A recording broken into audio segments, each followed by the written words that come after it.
નમસ્કાર, હું મંગળુભાઈ ભગત. અત્યારે આપણે વાદીપરા વિસ્તારની અંદર ઊભા છીએ, રામાપીર દાદાની સાનિધ્યમાં ઊભા છીએ.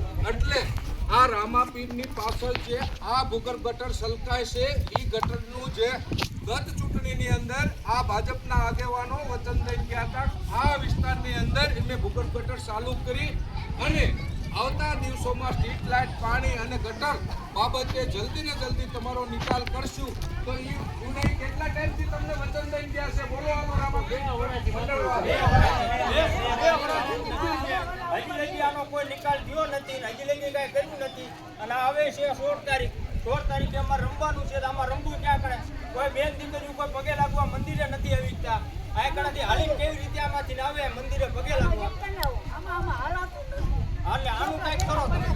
આ મળમૂત્રથી આખી શેરી ભરેલી છે અને અહીંયા આ કેવા બેન આપણા સભ્ય હતા, એનું નામ રૂપાબેન મોડવાડિયા, આ વચન દઈને ગયા છે અમે કે આ ચૂંટણી પતે પછી અહીંયા બીજા સભ્ય લગભગ બીજા કોણ છે તમારે?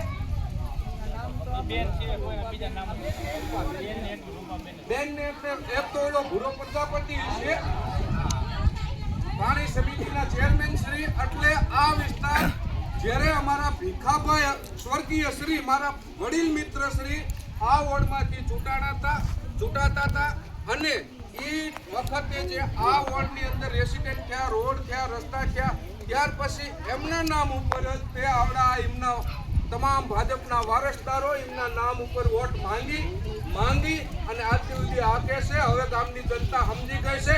આવતી ચૂંટણીમાં ભાજપ વાળાને આ બોલાવશો તમે? હવે આવતી ચૂંટણીમાં ભાજપ વાળાને બોલાવશો?